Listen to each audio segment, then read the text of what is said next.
wabarakatuh. Okey, alhamdulillah kita dah sampai ke tapak peperangan Badar. Okey. Alhamdulillah musim kita musim sejuk Jadi panas-panas pun rasa sejuk. Alhamdulillah kita tak keringat. Namun kita tahu peperangan Badar tu berlaku pada 17 Ramadan. Jadi mungkin kalau ketika itu panas terik, gitulah keadaannya mereka berperang. Nah, nak panjang cerita ke nak pendek cerita? Mana kurang pilih? Okey, nak pendek cerita, beginilah sikit lebih kurang. Tepuk tangan. Okey, time Rasulullah SAW berlakunya peperangan Badar ni disebabkan kerana merebut kembali harta-harta yang mereka ditimpakan oleh orang-orang Quraisy. Jadi orang-orang Quraisy ni menahan harta mereka dan mengambil harta mereka tanpa izin mereka. Jadi berlakunya peperangan Badar ni apabila Abu Sufyan pulang daripada perniagaan. Maka Rasulullah tahu ini adalah peluang untuk mengambil kembali harta yang dirampas oleh orang-orang Quraisy. Maka Rasulullah sallallahu alaihi wasallam gerakkan tentera sebanyak 313 orang. Tak banyak pun, 313 orang menuju ke Badar. Dalam menuju ke Badar, mereka berhenti di suatu tempat di mana seorang sahabat bertanya kepada Rasulullah. Sahabat itu bernama Sa'ad bin Mu'az. Di dalam kitab sejarah Ibn Ishaq, dia ada menceritakan tentang masalah tempat yang kita berdiri sekarang. Sa'ad bin Mu'az berkata kepada Rasulullah, "Ya Rasulullah, kenapa tidak kami binakan satu tempat iaitu dipanggil Haris?" Ini masjid Haris. Tapi bukan masjid lah, kira Haris ni kira tempat teduh gitu kan. Tempat teduh. Kamu berehat di sini, kamu perhatikan kita perang. Maka Rasulullah SAW dibinakan di situ, dipanggil Haris. Jadi dorang mereka memperingatkan benda itu dengan terbinanya masjid yang dinamakan Masjid Haris. Yang bersama dengan Rasulullah tu ketika itu Abu Bakar Siddiq yang jadi perisai Rasulullah sallallahu alaihi wasallam dalam peperangan Badar itu. Jadi akhirnya mereka dirikan satu tenda untuk Rasulullah sallallahu alaihi wasallam untuk relax di situ dan memperhatikan peperangan Badar berlaku. Alhamdulillah, tadi korang tengok kan peperangan ayat suci Al-Quran, wa antum adillah, kamu adalah sedikit, kami bantu kamu dengan para malaikat munzilin. Itu apa nama tu? Malaikat, gunung malaikat, bukit malaikat tu yang korang tengok Allah turunkan. Tapi mereka of course mereka tak nampak kan. Dia dibantu oleh Allah Subhanahu Wa Taala. Jadi pendek story, mereka pun sampai ke Badar dan berlakulah peperangan di Badar. Okey, di Badar Qiyadu iaitu orang yang betul-betul orang Quraisy punya orang kuat ada dekat 4 atau 5 orang, tapi yang pegang tanduk betul-betul adalah Abu Jahal. Dalam peperangan Abu Jahal ni meninggal dia kena bunuh. Siapa bunuh dia sebenarnya? Itu bunuh dia adalah orang muda, budak muda daripada Ansar.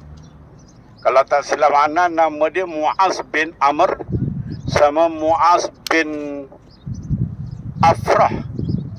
Dia nama depan tu agak-agak sama lah, tapi nama bin dia lah lain. Dia dua orang lah yang bertemu dengan Abdurrahman bin Auf dan bertanya dengan Abdurrahman bin Auf. Begitu gigihnya nak bunuh, pasal kurang ajar ni Abu Jahal, dia maki hamunnya Rasulullah sallallahu alaihi wasallam. Jadi geramnya dia tu, dia kata, mana susuknya Abu Jahal, aku nak bunuh dia. Jadi dia tanya dengan Abdurrahman bin Auf, ya Abdurrahman bin Auf, bagaimana susuknya? Si siapa nama Abu Jahal ni? Abdurrahman bin Auf buat apa katanya? Dia cakap, aku tanya ni apa salah, aku nak tahu, biarkan aku bunuh dia. Banyak kurang ajar dengan Nabi. Tak ada perkataan kurang ajar, tak keluar, aku yang keluar.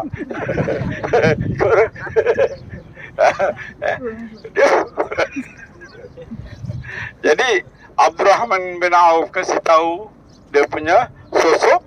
Jadi dalam pertempuran itu mereka nampak tu sosok Abu Jahal. Mereka terkam dan mereka bunuh jatuh Abu Jahal. Maka selepas peperangan tu, mereka datang pada Rasulullah sallallahu alaihi wasallam memberitahu, kami telah membunuh Abu Jahal. Siapa yang bunuh? Dua-dua mengaku bunuh. Jadi Rasulullah kata, okeylah, kamu buka pedang kamu. Dua-dua buka. Sekali Rasulullah tengok, memang betul dua-dua membunuh Abu Jahal dengan pedang mereka. Jadi ketua-ketua Abu Jahal ni, ketua-ketua Quraisy ni banyak yang terbunuh pada ketika peperangan Badar. Pada ketika peperangan Badar, tidak ada kuburnya, kita pun tak boleh nampak. Tapi syuhada Islam dijaga baik kerana mereka adalah orang-orang yang dimakamkan di situ. Jadi akhirnya dengan berkat Allah Subhanahu Wa Taala mereka memenangi peperangan Badar. Tapi ana ingatkan antum seorang, ketika Rasulullah di Masjid Aris, Rasulullah angkat berdoa.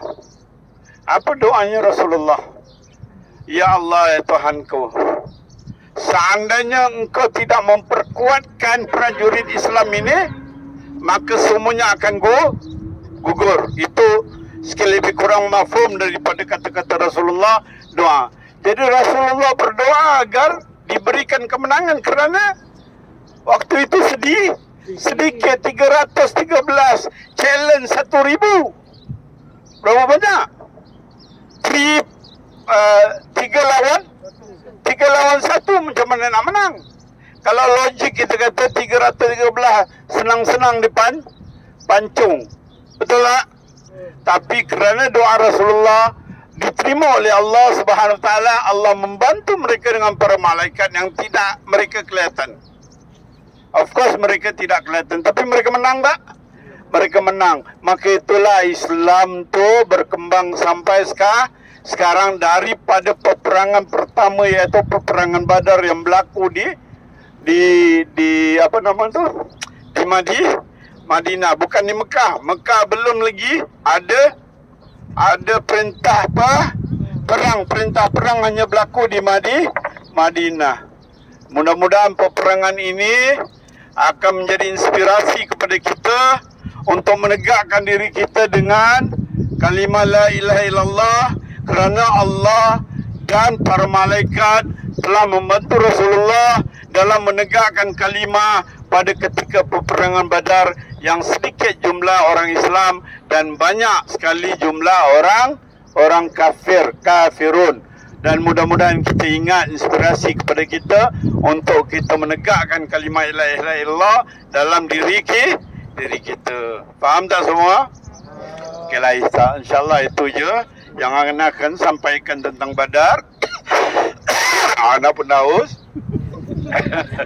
Okey, antum orang ziarah di Badar ni, mudah-mudahan antum orang dapat inspirasi sedikit tentang Badar ni, insya-Allah. Amin. InsyaAllah. Okey, siapa nak ambil tempat lokasi peperangan Badar tu di sana? Lokasi lokasi di sana. Dan ketika disuruh saya buat penama sikit, ketika yang di Badar sebenarnya Rasulullah SAW nak kempen kat tengah-tengah. Tapi ketika orang Ansar tanya, adakah Rasulullah adakah ni perintah daripada Allah, maka dia kata ada strategi peperangan. Jadi antara orang Ansar cakap tak sesuai Rasulullah SAW, maka kita mundur ke belakang. Dekat sini yang Ustaz cakap, Mijak Aris ni. Maka dekat sini Rasulullah SAW defense pasal ada beberapa perigi kat sini. Ada satu cerita orang-orang Quraisy nak tambah sikit. Ada satu orang Quraisy ni ketika belum perang dia dah keluar. Dia cakap aku bersumpah aku akan pergi minum air dekat sana. Bermakna dekat Rasulullah SAW lah. Maka apa dia keluar, dia nak diserang orang Islam, maka keluar Sayyidina Hamzah. Apa berlaku tuan-tuan? Dia berduel dengan Sayyidina Hamzah, maka dia telah tumbang. Waktu tu dia dalam merangkak, maka Sayyidina Hamzah tak kacau. Kasi dia masuk ke mana? Perigi tu. Dia sampai dekat perigi tu, terus dia kena apa? Dia kena tetap dengan Sayyidina Hamzah. Jadi dia punya sumpah tu betul lah. Dia sampai dekat perigi tu. Tapi mana dia kena sumpah, tapi dia kena tetap. Itu dan dekat sinilah Hindun tanam kebencian terhadap orang Islam. Sebab sebelum Hindun masuk Islam, maka adik-beradik Hindun telah dibunuh ketika dekat Badar. Ini terlihat Rasulullah SAW kedepankan siapa adik-beradik beliau, Sayyidina Hamzah, Sayyidina Ali. Lagi satu saya lupa nama sahabat. Ini semua Rasulullah SAW kedepankan keluarga beliau dulu untuk berperang. Ini berlakulah kat Badar ni sebenarnya, ini lokasi sebenarnya. Dan Abu Jahal mati macam Ustaz cakap pun dekat sini. Jadi ini lokasi sebenarnya dan mereka telah undur ke belakang, dia orang serang dia ada side dalam perjalanan. Jadi tuan-tuan nak ambil gambar, silakan insya-Allah. Polal, silakan.